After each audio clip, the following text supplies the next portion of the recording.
Olá, irmãos, graça e paz. É um prazer estar aqui com você novamente para mais um tempo de edificação na palavra.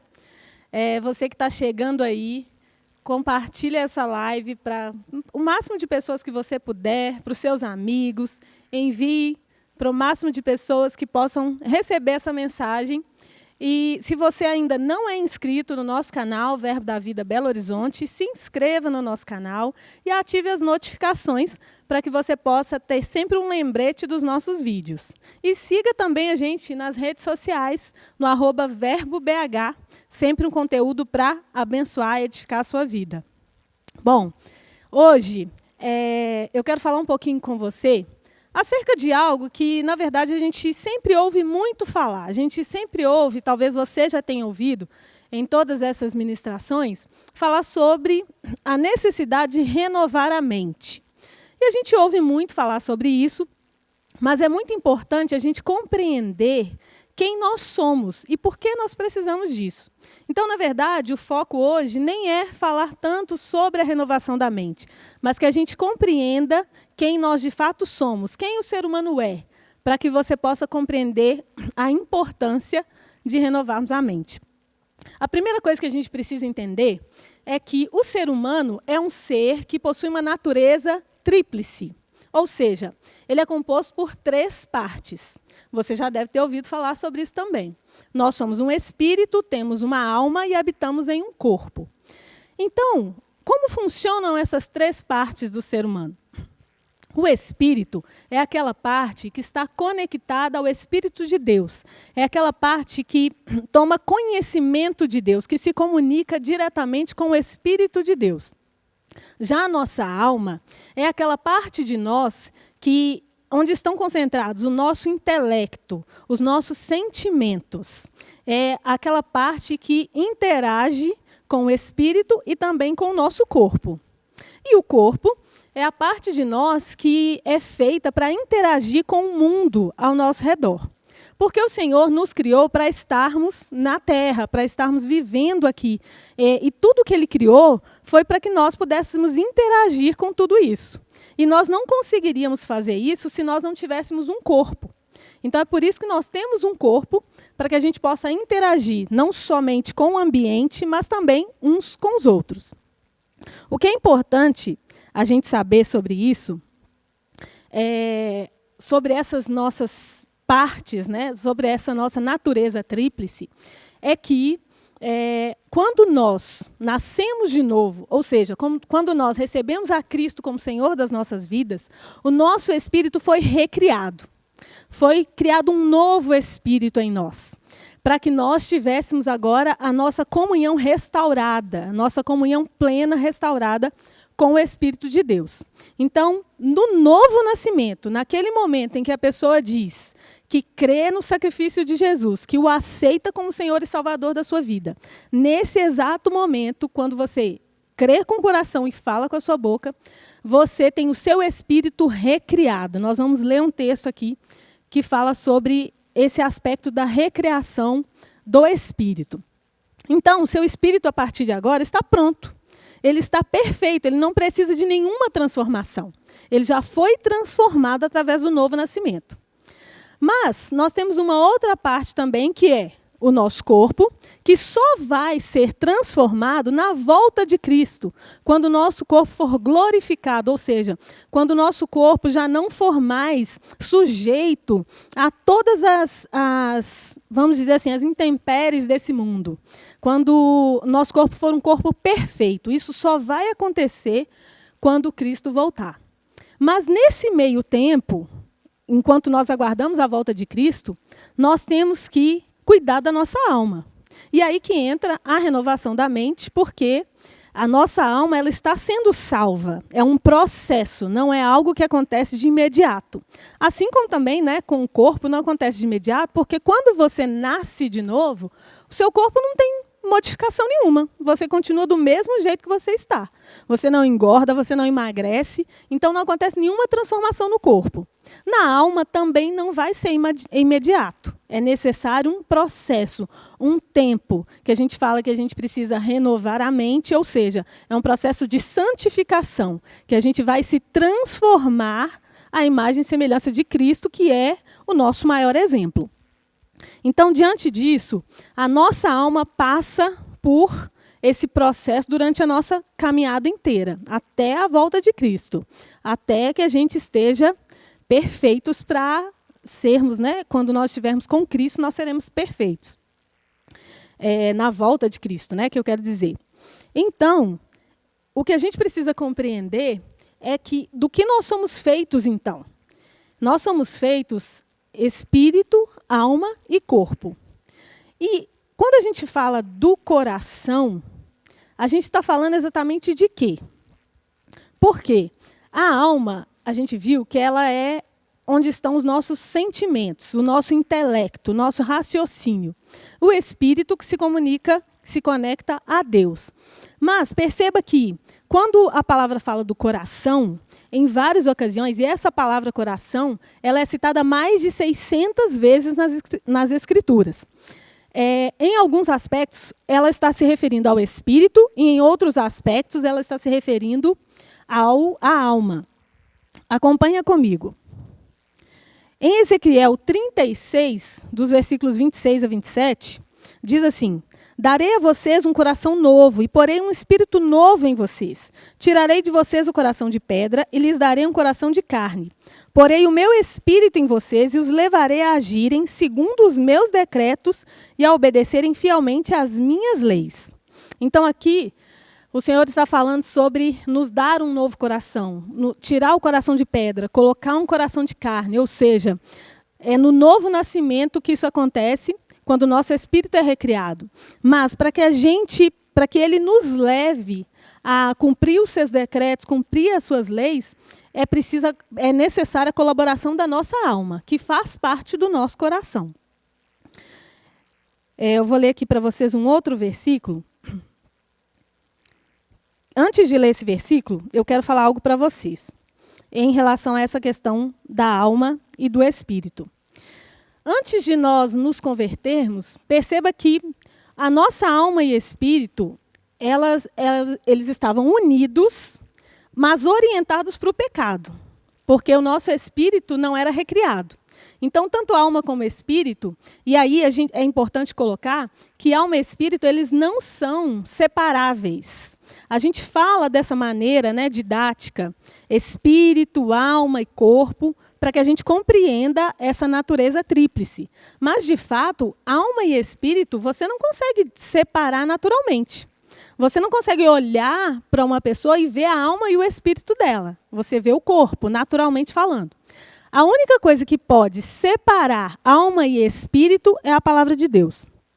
Olha só, essa frase é um escritor judeu que se converteu ao cristianismo, né, já falecido. Ele disse o seguinte, Meyer Pirman, ele disse assim: o espírito e a alma representam os dois lados da natureza espiritual. Embora distintos, o espírito e a alma são inseparáveis, a não ser pela palavra de Deus. São entrosados um no outro. Então, espírito e alma estão totalmente conectados e são somente separados pela palavra de Deus. O nosso maior desafio, queridos, é conseguir, após o novo nascimento, né, isso é possível após o novo nascimento, fazer com que a nossa alma esteja direcionada ao nosso espírito e para que, assim, alinhados na mesma intenção, a nossa alma, nós consigamos fazer a vontade de Deus. Então, eu vou ler com vocês um versículo que está lá em Hebreus, no capítulo 4, versículo 12, que é um texto também muito conhecido, que diz assim: pois a palavra de Deus é viva e eficaz, mais afiada que qualquer espada de 2 gumes. Ela penetra ao ponto de dividir alma e espírito, juntas e medulas, e julga os pensamentos e intenções do coração. Olha que interessante. A palavra de Deus, ela é afiada para dividir alma e espírito, juntas e medulas, julgar os pensamentos e intenção do coração. O que acontece quando nós nascemos de novo? Antes de nascer de novo, então, eu falei que o nosso espírito e a alma, que são inseparáveis, estão ambos orientados para o pecado.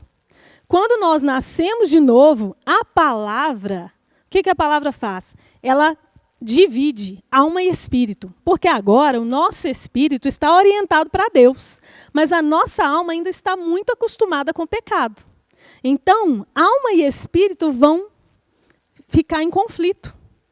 Perceba que, eu não sei, talvez você se lembre de algum episódio da sua vida, depois de ter se convertido, em que você ficava lutando com aquilo que você talvez fazia antes e achava normal, e agora você não acha mais normal, aquilo te incomoda. Sabe quando a gente fala assim que a gente não fica enganado? Que a gente sabe quando a gente está fazendo algo errado? É por isso, porque o nosso espírito agora, ele está orientado para Deus, e a nossa alma ainda, quando nós nos convertemos, está muito orientada para o pecado. Então, é através do processo de renovação da mente que a gente vai conseguir, renovação da mente através da palavra, que a gente vai conseguir fazer com que cada vez mais a nossa alma se incline para o Espírito. E que assim, o nosso Espírito, inspirado por Deus, pelo Espírito de Deus, vai fazer uma junção para que a gente consiga fazer a vontade de Deus e glorificar a Deus através dessa vontade. Perceba, olha que exemplo interessante aqui, que o escritor de Hebreus dá. A palavra é capaz de... Ele faz uma comparação, né? Separar juntas e medulas. Então, veja que a medula é a parte do nosso corpo que produz sangue, que produz vida. Então, ela se compara ao espírito. E as juntas é aquilo que dá mobilidade para o nosso corpo. Então, a gente pode fazer um paralelo com a alma, porque é a alma que anima o corpo. Então, se nossa alma estiver orientada para o Espírito, nós vamos fazer a vontade de Deus, nós vamos colocar o nosso corpo em sujeição para realizar a vontade de Deus e para glorificar a Deus. Aleluia! É uma verdade muito linda, queridos. Glória a Deus por isso. Veja só, vou ler esse outro texto aqui com você, de Tiago, no capítulo 1, versículos 21 e 22. Diz assim: portanto, livrem-se de toda a impureza moral e da maldade que prevalece, e aceitem humildemente a palavra implantada em vocês, a qual é poderosa para salvá-los. Sejam praticantes da palavra e não apenas ouvintes, enganando-se a si mesmos. Ou seja, a palavra que está implantada em nós, ela é poderosa para nos salvar, para salvar a nossa alma. Para quê? Para que a nossa alma caminhe nesse processo de encontro ao Espírito para fazer a vontade de Deus, através do nosso corpo, que é o que nos conduz aqui na Terra, né? É o nosso corpo. E em Romanos 12, eu sei que tem um versículo, né, Romanos 12, 2, que é um versículo que a gente fala muito quando fala sobre renovação da mente. Mas o versículo 1, olha só o que diz, Romanos 12, versículo 1. Portanto, irmãos, rogo-lhes, pelas misericórdias de Deus, que se ofereçam em sacrifício vivo, santo e agradável a Deus. Este é o culto racional de vocês. Ou seja, aqui Paulo está falando sobre a alma, sobre o intelecto. Então, o nosso culto racional é fazer a vontade de Deus, é renovar nossa mente, transformar nossa mente pela palavra, para que a nossa alma se incline para o Espírito e para que assim a gente possa, de fato, fazer a vontade de Deus. Eu vou ler um outro texto também para a gente falar de uma outra coisa que é muito importante. Quando Jesus, né, lá em Marcos 7, ele diz o seguinte, Marcos, capítulo 7, versículos 14 e 15, ele diz assim: Jesus chamou novamente a multidão para junto de si e disse: ouçam-me todos e entendam isso. Não há nada fora do homem que nele entrando possa torná-lo impuro. Pelo contrário, o que sai do homem é o que o torna impuro. Aí, a partir do versículo 20, e ele continuou: o que sai do homem é o que torna impuro, pois do interior do coração dos homens vêm os maus pensamentos, as imoralidades sexuais, os roubos, os homicídios, os adultérios, as cobiças, as maldades, o engano, a devassidão, a inveja, a calúnia, a arrogância e a insensatez. Todos esses males vêm de dentro e tornam o homem impuro. Então, veja que interessante. Se nós dissemos que o Espírito foi recriado, que o Espírito está pronto, que ele está perfeito agora, então como que a gente pode pensar que essas coisas vêm do Espírito, se o Espírito também é chamado de coração? Não. Aqui está se referindo à alma. Porque é da alma que vem essas inclinações. Uma alma que não está sendo renovada pela palavra. Então, aqui, entenda que coração, quando a Bíblia fala sobre coração, ela está se referindo tanto ao espírito quanto à alma. E somente a palavra consegue discernir. Porque aqui em Hebreus, como eu li para você, fala que a palavra julga os pensamentos que estão no nosso intelecto e a intenção do coração que está no nosso espírito. Então, a nossa alma e espírito estão perfeitamente unidos e somente a palavra discerne o que vem do espírito e o que vem da alma. E quando nós nos orientamos para estarmos conectados, alma e espírito, voltados para a palavra, a nossa alma, nosso culto racional, meditando na palavra de dia e de noite, e praticando a palavra conforme está escrito em Tiago. Porque a gente sabe que não adianta somente meditar na palavra. É pela prática que a santificação acontece. A prática da palavra nos leva a ter atitudes condizentes com a nossa nova realidade. Então, através dessa junção, é que a gente vai caminhar de uma maneira que agrada ao Senhor.